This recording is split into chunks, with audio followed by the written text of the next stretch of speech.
അസ്സലാമു അലൈക്കും വറഹ്മത്തുള്ളാഹി വബറകാതുഹു. വിമർശകരുടെ ഒരു ചോദ്യം, അതായത് പ്രവാചകൻ്റെ ഒരു നന്മയെങ്കിലും നിങ്ങൾക്ക് എടുത്തു പറയാൻ പറ്റുമോ എന്ന ചോദ്യത്തെ ആധാരമാക്കി അതിന് മറുപടി നമ്മൾ 18 ഭാഗങ്ങളിലായിട്ട് ഇതിനു മുമ്പുള്ള വീഡിയോകളിൽ നമ്മൾ കൊടുത്തിട്ടുണ്ട്. ഇത് 19ാമത്തെ ഭാഗമാണ്. പ്രവാചകൻ്റെ ഉത്തമ മാതൃക എന്ന തലക്കെട്ടിൽ 19ാമത്തെ വീഡിയോയ്ക്ക് നമ്മൾ ഇട്ടിരിക്കുന്ന തലക്കെട്ട് ദുർബല വിഭാഗത്തോടൊപ്പം നിന്ന ഭരണാധികാരി എന്നാണ്. പൊതുവെ ഭരണ യന്ത്രത്തിലുള്ളവർ, അല്ലെങ്കിൽ വലിയ ചക്രവർത്തിമാർ, വലിയ ശക്തരായ രാജാക്കന്മാർ, അല്ലെങ്കിൽ ഭരണാധികാരി, പ്രസിഡൻറ്റ്, പ്രൈം മിനിസ്റ്റർ, ആ ലെവലിലിരിക്കുന്ന ആൾക്കാർ അവരുടെ ഡ്രസ്സുകളും അവരുടെ മൂവ്മെൻറ്റും അവരുടെ വീടും എല്ലാം നോക്കിക്കഴിഞ്ഞാൽ റോയൽ ഇതുപോലെ ആയിരിക്കും. നല്ല വലിയ ആൾക്കാരായിട്ട് മൂവ് ചെയ്യത്തുള്ളൂ. അവരുടെ ഇതും വാഹനങ്ങളായാലും വീടായാലും എല്ലാം ഏറ്റവും നല്ല സമ്പന്നരായ ആൾക്കാരുടെ ആ രീതിയിലായിരിക്കും അവർ പെരുമാറുക. പക്ഷെ പ്രവാചകൻ്റെ കാര്യത്തിൽ നേരെ തിരിച്ചായിരുന്നു. അദ്ദേഹം ആ അറേബ്യ മണ്ണിൻ്റെ മൊത്തം അറേബ്യയുടെയും ചക്രവർത്തിയായിരുന്നപ്പോഴും ജനങ്ങളോട് സാധാരണ ആയിരുന്നു പെരുമാറിയിരുന്നത്, അവരോടായിരുന്നു സഞ്ചരിച്ചിരുന്നത്. ഇപ്പം ഒരു സഹാബകളുടെ കൂടെ പ്രവാചകൻ ഇരിക്കുകയാണെങ്കിൽ വെളിയിൽ നിന്ന് ഒരാൾ വന്നു കഴിഞ്ഞാൽ അതിനകത്ത് ആരാണ് പ്രവാചകനെന്ന് കണ്ടുപിടിക്കാൻ പറ്റത്തില്ല. കാരണം അദ്ദേഹത്തിനായിട്ടുള്ള സെപ്പറേറ്റ് ഒരു കിരീടമോ അല്ലെങ്കിൽ വലിയ സിംഹാസനമോ വലിയ മുത്തുമണി മാലകളോ വലിയ പട്ട് വസ്ത്രങ്ങളോ അങ്ങനെയൊന്നുമില്ല. സാധാരണ ആൾക്കാർ ഇരിക്കുന്നത് പോലെ തന്നെ അവരുടെ കൂടെ തന്നെ അവരിൽ ഒരാളായിട്ട് അവസാനം വരെയും അങ്ങനെയാണ് നിന്നത്. വലിയ ചക്രവർത്തിയാണ്, പ്രവാചകനാണ്, ഈ 2 പദവി അലങ്കരിക്കുന്ന ഒരാളായിരുന്നിട്ട് പോലും അദ്ദേഹം ജനങ്ങളോട് അങ്ങനെയാണ് പെരുമാറിയിരുന്നത്. താൻ വന്നാൽ തനിക്ക് വേണ്ടി ഒരാൾ എഴുന്നേറ്റ് പോലും നിൽക്കരുത്, മറ്റാൾക്കാർ എഴുന്നേറ്റ് നിൽക്കുന്നത് പ്രവാചകൻ വെറുത്തിരുന്നു. അപ്പോൾ അത്രയ്ക്കും ഒരു മനുഷ്യൻ, ഞാനൊരു മനുഷ്യൻ എന്നുള്ള രീതിയിൽ, ഓക്കെ, ഞാൻ പ്രവാചകനാണ്, അള്ളാഹു എനിക്ക് പറഞ്ഞ ദൗത്യം ഞാൻ ജനങ്ങളെ എത്തിക്കുന്നു, ഭരണാധികാരിയാണ്, ആ ഡ്യൂട്ടി ഞാൻ ചെയ്യുന്നു, പക്ഷേ മനുഷ്യൻ എന്നുള്ള രീതിയിൽ ഞാൻ എല്ലാവരുമായിട്ട് ഒന്നാണ് എന്നുള്ള ഇങ്ങനെ വലിയ പാടാണ് കണ്ടുപിടിക്കാൻ. ഒരു കൗൺസിലർ പോലും, നമ്മുടെ വീട്ടിലൊരു വാർഡിലുള്ള കൗൺസിലറാണെങ്കിൽ വെള്ളയിട്ട് അയാൾ വരുമ്പോൾ എല്ലാവരും അയാൾക്ക് സലാം, ഗുഡ് മോർണിംഗ് പറയണം, അല്ലെങ്കിൽ നമസ്കാരം പറയണം എന്ന് അയാൾ എക്സ്പെക്റ്റ് ചെയ്യുന്ന ഒരു സാഹചര്യത്തിലാണ് നമ്മൾ കാണുന്നത്. ഇത് അന്നും ഇന്നും അങ്ങനെ തന്നെ. ഇപ്പോൾ രാജാക്കന്മാരെന്ന് പറഞ്ഞാൽ വരുന്നതിന് മുമ്പേ അപ്പോൾ 4 പേര് ഫ്രണ്ടിൽ വന്നിട്ട് ഇങ്ങനെ രാജാവ് വരുന്നു, ചക്രവർത്തി വരുന്നു, വഴിമാറുക എന്നൊക്കെ പറയും, വലിയ തൊപ്പിയൊക്കെ ഇട്ട് ഇങ്ങനെ വരുന്നൊക്കെയാണ് നമ്മൾ കണ്ടിട്ടുള്ളത്. പക്ഷേ ഈ മഹാചക്രവർത്തി പ്രവാചകൻ അള്ളാഹുവിൻ്റെ റസൂൽ അങ്ങനെ അല്ലായിരുന്നു, സാധാരണ ഇതായിട്ടായിരുന്നു. അതിൻ്റെ കൂട്ടത്തിൽ പറയാനുള്ളത് താഴേക്കടയിലുള്ള ജനങ്ങൾ, ദുർബല വിഭാഗം. താഴേക്കടലെന്ന് പറഞ്ഞാൽ ആരും മൈൻഡ് ചെയ്യാത്ത, ശ്രദ്ധിക്കാത്ത, പാവപ്പെട്ട് ഇങ്ങനെ കഷ്ടപ്പെടുന്ന ആൾക്കാർ, അവരുടെ കാര്യത്തിൽ എപ്പോഴും അവരുടെ കൂടെ തന്നെ ഉണ്ടായിരുന്നു. നമ്മൾ സാധാരണ വലിയ ആളുകൾ താഴെയുള്ള ആൾക്കാരെ നോക്കാറില്ല. വലിയ ചക്രവർത്തിമാർ, ഇത് അവർ വലിയ പണക്കാർ. പിന്നെ നമ്മുടെ നാട്ടിലൊക്കെ നോക്കിക്കഴിഞ്ഞാൽ വലിയ കമ്പനിക്കാർക്കും അല്ലെങ്കിൽ വലിയ പണക്കാർക്കും അവരുടെ അടുത്ത കാര്യം പ്രവാചകൻ്റെ അടുത്ത് അല്ലെങ്കിൽ ഭരണാധികാരിയുടെ അടുത്ത് അവരുടെ അടുപ്പം ഉണ്ടാവുക, അവരുമായിട്ടുള്ള പെട്ടെന്ന് തൊട്ടടുത്ത് ഇടപഴകാൻ പറ്റുക, അങ്ങനെയൊക്കെയാണ് അവരുടെ കാര്യങ്ങളായിരിക്കും കൂടുതൽ ശ്രദ്ധ. പക്ഷെ പ്രവാചകൻ അല്ലത്. ചെറിയ കാര്യങ്ങളിൽ പോലും, ഈ ദുർബല വിഭാഗത്തിന് നേരിടുന്ന ചെറിയ കാര്യങ്ങൾ പോലും ശ്രദ്ധിച്ച് ഉടനെ അതിനകത്ത് ഇടപെടുന്ന ഒരു സ്വഭാവം, അതാണ് ഇന്ന് നമ്മൾ സവിശേഷ വിഭാഗമായിട്ട് കണ്ടിരിക്കുന്നത്. ദുർബല വിഭാഗത്തോടൊപ്പം നിന്ന ഭരണാധികാരി എന്നാണ്. ഭരണാധികാരി സാധാരണ ചെയ്യത്തില്ല. നമ്മളെ തൊട്ട് ചിലപ്പോൾ നമ്മൾ മനുഷ്യസ്നേഹിയായിട്ട് വേറൊരാളെ സഹായിക്കും, പക്ഷേ നല്ല ആ തലപ്പത്ത് ഇരിക്കുമ്പോൾ തന്നെ താഴെക്കടയിലെ ആൾക്കാർ ശ്രദ്ധിക്കുക എന്നുള്ളത് അത്ര ആർക്കും വരില്ല. അത് അതിന് ചില ഉദാഹരണങ്ങൾ നമുക്ക് കാണാം. ബുഖാരിയിൽ 471 ഹദീസ്, അതിനകത്ത് 2 സഹാബാക്കൾ തമ്മിൽ വഴക്കുകൂടുകയാണ്. വഴക്കൂടെന്ന് പറഞ്ഞാൽ ഒരു ഹീറ്റഡ് ആർഗ്യുമെൻ്റായി. ഒരു സഹാബി മറ്റൊരാൾക്ക് കടം കൊടുത്തിട്ടുണ്ട്, അത് തിരിച്ച് ചോദിക്കുന്നു, ഇനി കടം തിരിച്ചതാന്ന് ചോദിക്കുമ്പോഴത്തേക്ക് ആ സംസാരത്തിൽ മറ്റേ രണ്ടാമത്തെ സഹാബിയുടെ കയ്യിൽ കൊടുക്കാനില്ല. അങ്ങനെ സംസാരിച്ച് സൗണ്ട് കൂടി അവർ തമ്മിൽ ഒച്ചത്തിൽ ആയി. ആ ഒച്ച എന്ത് ചെയ്തു, പ്രവാചകൻ്റെ വീട്ടിൽ കേട്ടു. അത് അവർ തമ്മിൽ വഴക്കൂടുന്നത്. ഇപ്പം നമ്മളാണെങ്കിൽ പോലും സാധാരണ ആരെങ്കിലും 2 പേർ വഴക്കൂടി അവർ തമ്മിൽ നോക്കിക്കൊണ്ട് പോയിട്ട് നമ്മൾ പോയി ഇനി ഇടപെട്ട് ഞാൻ കൊടുക്കേണ്ടി വരും, അല്ലെങ്കിൽ നമുക്ക് വേണ്ടാത്ത വേല എന്തിനാന്ന് പറഞ്ഞ് നമ്മൾ തന്നെ മാറി നിൽക്കും. പക്ഷേ പ്രവാചകനല്ല, ശബ്ദം കേട്ടോന്നെ വീടിൻ്റെ കർട്ടൻ മാറ്റിയിട്ട് പുറത്ത് വന്നു. എന്താ കാര്യം എന്ന് വെച്ചപ്പോഴത്തേക്ക് വിളിപ്പിച്ചു. എന്താ കാര്യം? ഇല്ല, എനിക്കത് അവിടെ നിന്ന് തന്നെ പറഞ്ഞു, എനിക്ക് ഇദ്ദേഹം പൈസ തരാനുണ്ട്.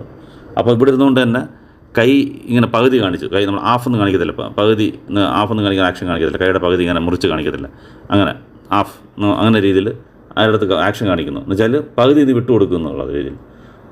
മറ്റേ സാബി സമ്മതിച്ചു, ശരി ഞാൻ പകുതി വിട്ടുകൊടുത്തേക്കാന്നുള്ളത്. അപ്പോൾ മറ്റേ സാബി എടുത്ത് പറഞ്ഞ് നീ ആ പകുതി കൊടുത്തിട്ട് സെറ്റിൽ ചെയ്യാൻ പറയും. അങ്ങനെ മറ്റേ സഹാബി കൊടുക്കാനുള്ള ആളും അപ്പോൾ കൊടുക്കാനുള്ള കടത്തിൻ്റെ പകുതി കൊടുത്തിട്ട് അപ്പോഴേ അത് സെറ്റിൽ ചെയ്യും. അപ്പോൾ നമ്മൾ നോക്കണം, അത് മിണ്ടാതിരിക്കാന്നേ ഉള്ളൂ. എനിക്കെന്താ അവർ തമ്മിലായി എന്തായെന്ന് പറഞ്ഞ് മിണ്ടാതിരിക്കാന്നേ ഉള്ളൂ. അവരവർ പ്രശ്നം നടക്കുന്നു, ഒരാൾക്ക് കഷ്ടപ്പെടുന്നു, ഇപ്പോൾ കടം കൊടുക്കാൻ പറ്റുന്നില്ല, ഇടപെട്ടപ്പോഴേ അത് സംസാരിച്ച് റെക്കമെൻഡ് ചെയ്തിട്ട് അത് തീർത്തു. അതുപോലെ തന്നെ അടിമകൾ സാധാരണ എല്ലാവരും താഴ്ത്തി കാണുന്നതായിരുന്നു. ആ സമയത്തുള്ള എല്ലാ രാജ്യങ്ങളിലുമൊക്കെ അടിമകളെ വളരെ താഴ്ന്നതായിട്ട് കണ്ടുകൊണ്ടിരുന്നതായിരുന്നു. ഇസ്ലാം അടിമ ഇല്ലയെന്ന് പറഞ്ഞു, വലങ്കൈ ഉടമപ്പെടുത്തിയവരെന്നാണ് ഖുർആൻ പറയുന്നത്. യുദ്ധത്തിൽ ബന്ദിയാവുന്നവരെ മാത്രമേ അടിമയായിട്ട് പിടിക്കാവൂ, അല്ല സാധാരണ സ്വതന്ത്രം പിടിക്കാൻ പാടില്ല. അന്ന് തന്നെ അടിമ സമ്പ്രദായം ഇസ്ലാം ഇല്ലാതാക്കി. പിന്നെ യുദ്ധത്തിൽ വരുന്നവരെ ജയിലില്ലാത്തതുകൊണ്ട് ബന്ദികളാക്കി വെച്ചിരുന്നു. പക്ഷേ നമ്മൾ സാധാരണ സംസാരത്തിൽ അടിമ എന്നാണ് നമ്മളും പറയുക, വലങ്കൈ ഉടമപ്പെടുത്തിയതെന്നാണ് പറഞ്ഞേക്കുന്നത്. ഓക്കെ, അത് അവർ സ്വാതന്ത്ര്യം കാണത്തില്ല, പുറത്തൊന്നും പോകാൻ പറ്റത്തില്ല, ഓപ്പൺ ജയിൽ പോലെയാണ്. ഒരു ഇട്ട ഒരാൾക്ക് അവിടെ നിന്ന് ഇറങ്ങി പോകാനോ ഒന്നും പറ്റത്തില്ലല്ലോ. അതുപോലെ ഒരു കൺട്രോളിലായിരിക്കും. ഇദ്ദേഹവും ഈ അടിമ എന്നുള്ള മുസ്ലിം പിടിക്കപ്പെട്ട ബന്ദികൾ കൺട്രോൾ യജമാൻ്റെ കയ്യിലായിരിക്കും. അപ്പം അവരുടെ കാര്യത്തിൽ നമ്മൾ നോക്കിക്കഴിഞ്ഞാൽ വളരെ കെയർ എടുത്തിട്ടുണ്ട്, അവർ ശ്രദ്ധിച്ചിട്ടുണ്ട്, അവർക്ക് ഒരു ബുദ്ധിമുട്ട് വരരുതെന്നുള്ള രീതിയിൽ. ഇപ്പം ഒരു സഹാബി അബു മസൂദ് എന്ന് പറഞ്ഞ സഹാബി, അദ്ദേഹത്തിൻ്റെ ഈ ബന്ദിയായിട്ട് ഇങ്ങനെ ചാട്ടവാർട്ട് അടിക്കുകയാണ്. അത് കണ്ടിട്ട് അബു മസൂദ് എന്ന ശബ്ദം മാത്രം കേൾക്കുന്നു, പക്ഷേ ആരാന്ന് കേൾക്കാതെ ആ ദ്വേഷത്തിൽ പിന്നെ അടിക്കുകയാണ്. അപ്പോൾ നോക്കിയപ്പോഴത്തേക്ക് പ്രവാചകനാണ്. അപ്പോൾ പറയുന്നത്, അള്ളാഹുവിനെ ഭയപ്പെട്ടുകൊള്ളുക, നിനക്ക് ഈ അടിമയുടെ പുറത്തുള്ള അധികാരത്തെക്കാൾ കൂടുതൽ അള്ളാഹുവിന് നിൻ്റെ മേൽ അധികാരമുണ്ട് എന്ന് പറഞ്ഞു. അപ്പോൾ അതോടെ അബു മസൂദ് സഹാബി എടുത്ത് ചാട്ടയും കളഞ്ഞ് അതിനുശേഷം അടിമയെ അടിച്ചിട്ടേ ഇല്ല. അപ്പോൾ നോക്കണം, അടിമയാണ് ലോകം മൊത്തം അടിമയെ വളരെ മോശമായിട്ടും പരുഷമായിട്ടും കൊന്നാൽ പോലും ചോദിക്കാൻ ആളില്ലാത്ത സിസ്റ്റമുള്ള ഒരു സമ്പ്രദായത്തിൽ അടിക്കാൻ പാടില്ല അടിമയെ. നിനക്കെന്ത് അധികാരമുണ്ടോ അതിനെക്കാട്ട് കൂടുതൽ അള്ളാഹുവിന് നിൻ്റെ പുറത്ത് അധികാരമുണ്ട്, നാളെ നീ അവിടെ പോയി മാട്ടരുത് എന്ന് വാൺ ചെയ്യുവാണ്. ഇത് നിങ്ങൾക്ക് മുസ്ലിം 1659A കാണാം ഈ ഹദീസ്. അതുപോലെ തന്നെ ഈ കപ്പിംഗ് എന്ന് പറയുന്ന ഒരു ചികിത്സയുണ്ടായിരുന്നു. കപ്പിംഗ് എന്ന് പറഞ്ഞാൽ ഈ രക്തം കുത്തി വിടുക എന്നുള്ളത്. ഇടയ്ക്കിടയ്ക്ക് ഇങ്ങനെ രക്തം ദേഹത്ത് നിന്ന് കുത്തി ഒഴുക്കി കഴിഞ്ഞാൽ ചില അസുഖങ്ങളൊക്കെ മാറും എന്നുള്ളത് ആ ഒരു ചികിത്സ അന്നുണ്ടായിരുന്നു. അപ്പം അത് ചെയ്യാനായിട്ട് പ്രവാചകൻ അത് ചെയ്യുമായിരുന്നു. അത് ചെയ്യാനായിട്ട് ഒരു അടിമയെ കൊണ്ടുവരും. അദ്ദേഹം ആ തൊഴിൽ ചെയ്യുന്ന ആളാണ്. അപ്പം അങ്ങനെ ഒന്ന് ചെയ്തുകൊണ്ടിരിക്കുമ്പോൾ അപ്പോൾ ചുമ്മാ ഇരിക്കത്തില്ല, സംസാരിച്ചുകൊണ്ടിരിക്കും. അടിമയാണെങ്കിൽ എന്താണ് കാര്യങ്ങൾ എന്നൊക്കെ പറഞ്ഞ് അതിനെക്കുറിച്ച് അന്വേഷിക്കുകയും ചെയ്യും. അപ്പം എല്ലാം കഴിഞ്ഞപ്പോൾ അടിമ പറയും, എൻ്റെ യജമാനൻ എൻ്റെ ഇന്ന് കൂടുതൽ ടാക്സ് മേടിക്കുന്നു. ടാക്സ് അതെങ്ങനെയാണെന്ന് വെച്ചാൽ അടിമയാണെങ്കിൽ പോലും അവർ ജോലിക്ക് പോകാം, ഒരു കോൺട്രാക്റ്റ്, ഒരു യജമാനുമായിട്ട് ഒരു കോൺട്രാക്റ്റ് ഉണ്ടാക്കിയിട്ട് ജോലി ചെയ്തിട്ട് അതിൻ്റെ ഒരു നിശ്ചിത ശതമാനം ഞാൻ യജമാനന് പേ ചെയ്തോളാം, ഞാൻ പൈസ തന്നോളാം എന്നുള്ള ആ ഒരു കോൺട്രാക്റ്റിൻ്റെ അടിസ്ഥാനത്തിൽ ഈ അടിമകൾക്ക് പുറത്ത് ജോലി ചെയ്യാൻ പറ്റും. അതിൻ്റെ ഇത് ഉണ്ട്. അപ്പോൾ ആ അവസ്ഥയിൽ ആണ് ഇദ്ദേഹം ഇത് ജോലി ചെയ്തുകൊണ്ടിരിക്കുന്നത്. അപ്പം ആ പൈസ കുറച്ച് കൂടുതൽ മേടിക്കുന്നുണ്ട് അദ്ദേഹത്തിൻ്റെ യജമാനൻ. അത് പ്രവാചകൻ്റെ അടുത്തൊന്ന് പറയുന്നു, ഒരുപാട് മേടിക്കുന്നു എന്നുള്ളത്.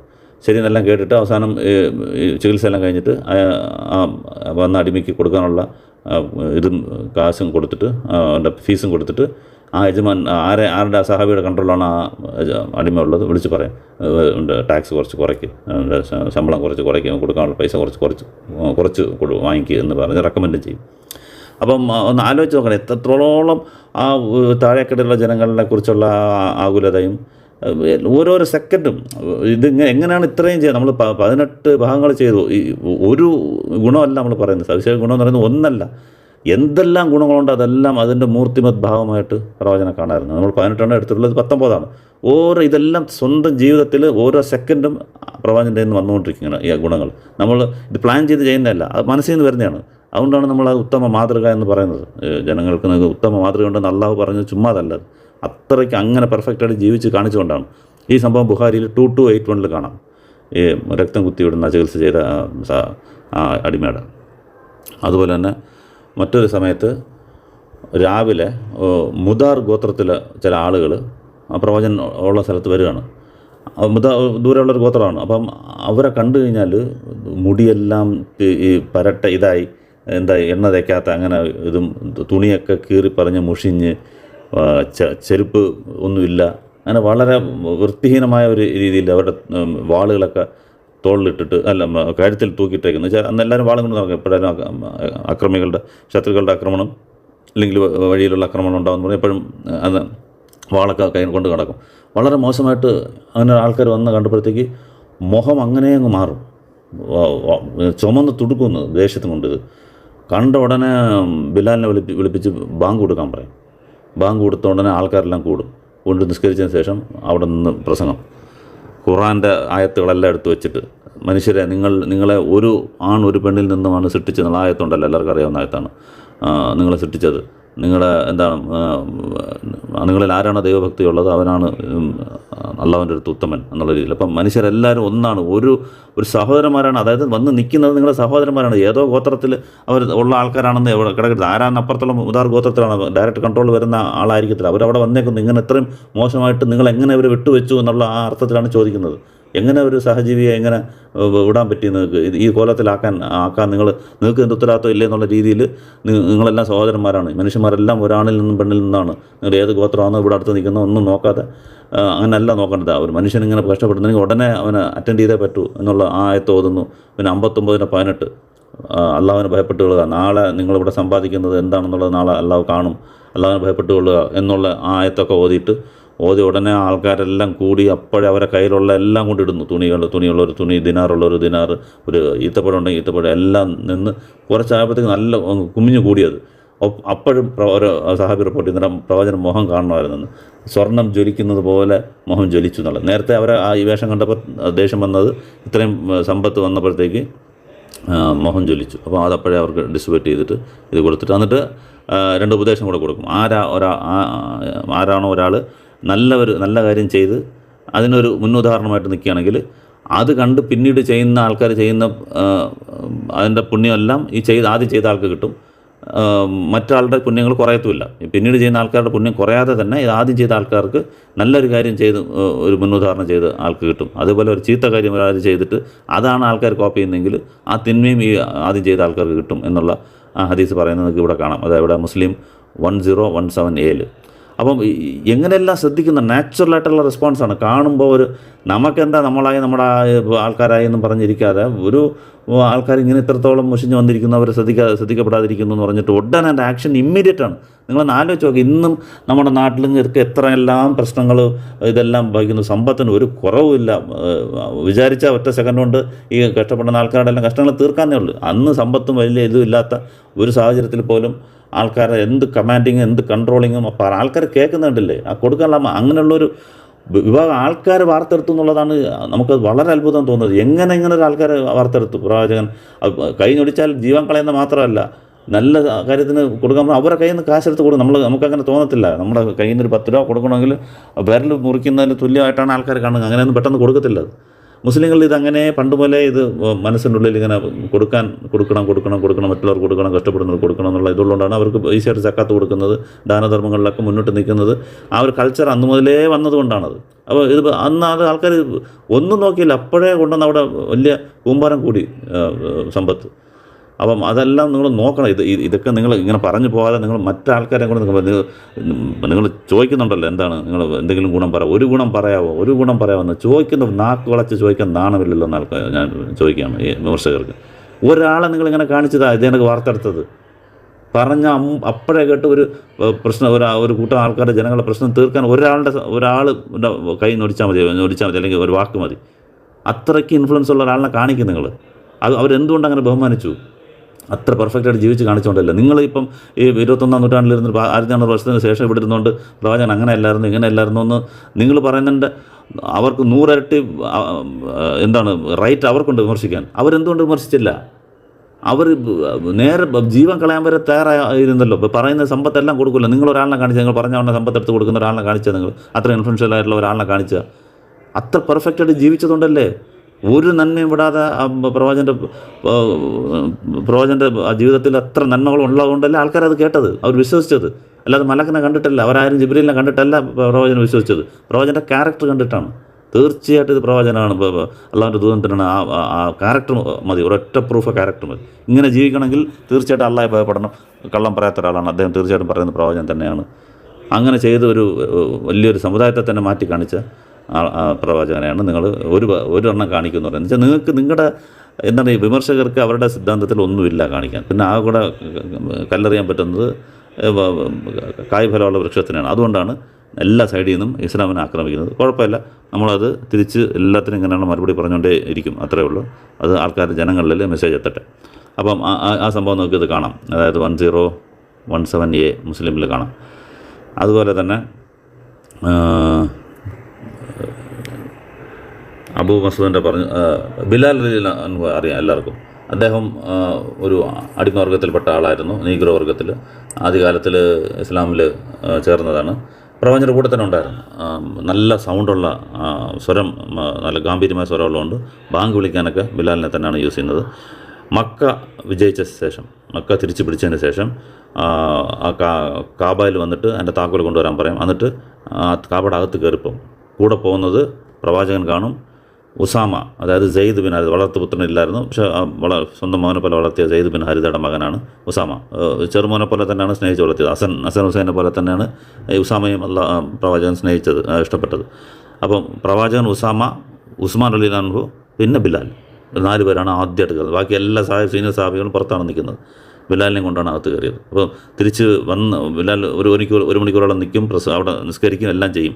അപ്പോൾ ഇബ്നു ഉമർ വന്ന ഉടനെ പുറത്ത് ബിലാലിന് ചോദിക്കും, പ്രവാചകൻ എവിടെ നിസ്കരിച്ചെന്ന്. കറക്റ്റായിട്ട് അവിടെ തന്നെ നിസ്കരിക്കും. ഇബ്നു ഉമറിന് അങ്ങനെ ഒരു സ്വഭാവമുണ്ട് റളിയല്ലാഹു. അതായത് പ്രവാചകൻ എന്തെല്ലാം ചെയ്താൽ അത് അതേപോലെ 100% ഫോളോ ചെയ്യണത്. എവിടെ നിസ്കരിച്ചാൽ അവിടെ തന്നെ നിസ്കരിക്കും. അപ്പോൾ എവിടെയാണെന്ന് ചോദിക്കുന്നത്. ഈ സംഭവം നിങ്ങൾക്ക് ബുഹാരി 2988 കാണാം. അപ്പോൾ ഒരു കറുത്തവർക്കൊക്കെ അങ്ങനെയൊന്നും ഇല്ല. താഴെ ആളായിരുന്നു, മനുഷ്യനായിട്ട് കാണണം.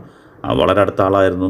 ആദ്യമേ ഇസ്ലാമിൽ വന്ന ആളാണ്. അതൊക്കെ മനസ്സിൽ വെച്ചിട്ടായിരിക്കും കൊണ്ടുപോകുന്നത്. ആദ്യകാലങ്ങളിൽ പീഡനം സഹിച്ച് ഇസ്ലാമിൽ വന്ന ആളാണ്. അപ്പോൾ അകത്ത് കയറുമ്പോൾ ബിലാലിനെയും കൊണ്ട് കയറി എന്നുള്ളതാണ്. പിന്നെ ഒരു സംഭവം കൂടെ നോക്കാം, എന്നിട്ട് ഈ വീഡിയോ ക്ലോസ് ചെയ്യാം. അതായത് ഒരു ഹദീസിൽ കാണാം, പ്രവാചകൻ സഹാബി പറയുന്നു, പ്രവാചകൻ്റെ അടുത്ത് ആരെങ്കിലും എന്തെങ്കിലും ധർമ്മം ചോദിച്ച് വന്നാലോ അല്ലെങ്കിൽ സഹായം ചോദിച്ച് വന്നാലോ അത് പ്രവാചകൻ കൊടുക്കാനും പറയും, നിങ്ങൾ സഹായിക്കണം. അതുപോലെ അയാൾക്ക് മറ്റുള്ളവരെ കൊണ്ട് കൊടുപ്പിക്കാൻ റെക്കമെൻഡ് ചെയ്യാനും പറയും. അപ്പോൾ ഞാൻ കൊടുത്തു, നിങ്ങളും കൂടെ കൊടുക്ക് എന്ന് റെക്കമെൻഡ് ചെയ്യാൻ പറയും. അത് വലിയൊരു ഇതാണത്. അപ്പോൾ കൂടുതൽ സഹായങ്ങൾ കിട്ടും. അത് ആ ഹദീസ് നിങ്ങൾക്ക് ബുഹാരിയിൽ 1432 കാണാം. അതുപോലെ ബുഹാരിയിൽ 6028 കാണാം. അപ്പോൾ അതിനകത്ത് പറയും, അതിന് അള്ളാഹു നമുക്ക് കൂലി തരും. അത് റെക്കമെൻഡ് ചെയ്യുന്നില്ലേ, അതിനും അള്ളാഹു നമുക്ക് കൂലി തരും എന്ന് പറയുന്നത് കേൾക്കാം. അപ്പം ഇത്രയും മതി എന്ന് വിചാരിക്കുന്നു, വീഡിയോയുടെ ലെങ്ത് കൂടാതിരിക്കാനായിട്ട്. അപ്പോൾ ദുർബല വിഭാഗത്തോടൊപ്പം നിന്ന ഭരണാധികാരി എന്ന ആ തലക്കെട്ടിൽ പ്രവാചകൻ്റെ സവിശേഷ ഗുണങ്ങൾ എന്ന ഇന്നത്തെ ഈ എപ്പിസോഡ് ഇവിടെ തീർക്കുകയാണ്. ഇൻഷാ അല്ലാഹ് മറ്റൊരു സദ്ഗുണമായിട്ട് നമുക്ക് അടുത്ത വീഡിയോയിൽ കാണാം. നിങ്ങൾ ഈ വീഡിയോ മറ്റുള്ള ആൾക്കാരിൽ എത്തിക്കുക. പ്രവാചകനെക്കുറിച്ച് ഇങ്ങനെ വളരെ അപവാദങ്ങളും മോശത്തരവും ഇങ്ങനെ പറഞ്ഞ് ഇന്ന് സമൂഹത്തിൽ മൊത്തം ആ ഒരു ട്രെൻഡ് നടക്കുന്ന സമയത്ത് അത് അങ്ങനെ അല്ല എന്ന് ആൾക്കാരിൽ എത്തിക്കേണ്ട ഒരു കടമ നമുക്കുണ്ട്. അപ്പം നിങ്ങളുടെ ഗ്രൂപ്പുകളിലും ഫാമിലി ഗ്രൂപ്പുകളിലൊക്കെ ഇങ്ങനെയുള്ള വീഡിയോകൾ നിങ്ങൾ ഷെയർ ചെയ്യുക. അസ്സലാമു അലൈക്കും വറഹ്മത്തുള്ളാഹി വബറകാതുഹു.